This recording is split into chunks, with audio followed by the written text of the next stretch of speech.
Hello everyone, I'm Bruffy1322 and this video serves as an update to the fastest Mercenaries DLC videos where I show the best fully upgraded Mercenaries DLC cars in terms of lap time and top speed. For all the information you need about this series, check those original videos, but otherwise let's see where the new Hotring Hellfire and previously released weaponized Conada fall into that list.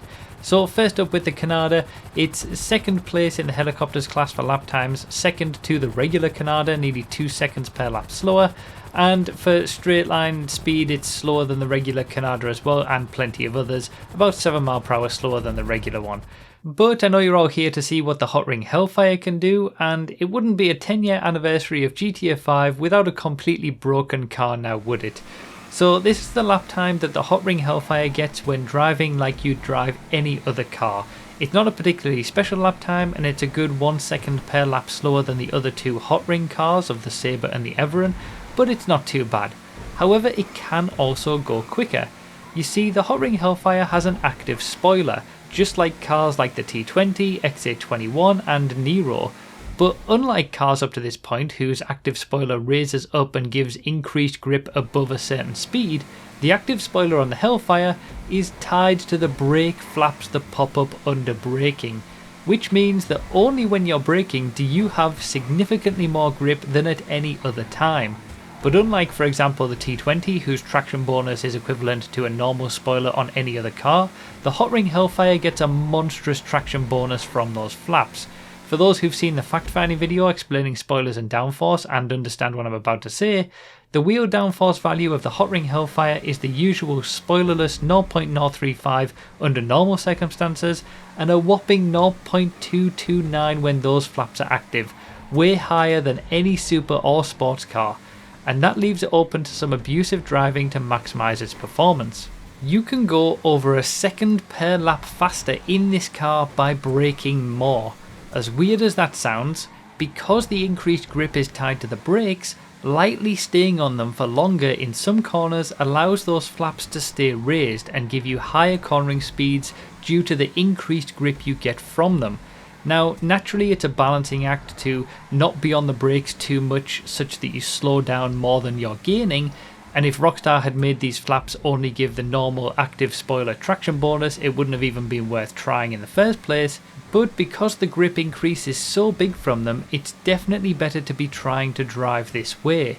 It's a lot more inconsistent and can cause some instability as the grip levels change mid-corner, but even the many laps where I didn't quite get it right were quicker than the best lap I managed to set when driving normally, and it allows the Hellfire to jump up to be right on the pace of the other two Hotring cars, almost matching the Sabre for lap time, with both being about a tenth quicker than the Everon. For top speed, by the way, the Everon is the quickest of the three, with the Sabre just behind the Hellfire, but they're all separated by only 3 mph anyway. And this isn't some sort of bug, it's intended behaviour. Whoever programmed this car specifically made those flaps A, activate under braking, B, increase traction like a spoiler, and C, give the car such an unusually large traction bonus when activated. Whether whoever programmed it thought of the consequences of this behaviour or what it would lead to is another question entirely, because at the moment we have a car that drives significantly quicker when braking more. It's all a bit silly really. There were worries that this would be even more abusable, such that you'd be able to lightly hold the brakes at all times to get increased grip in every corner, but since you need to activate the brakes a decent amount to get the flaps to raise, it's not as bad as originally thought. Nevertheless, it is quite weird, and it's certainly new behaviour as well. We haven't ever had a car that gets increased grip but only under braking.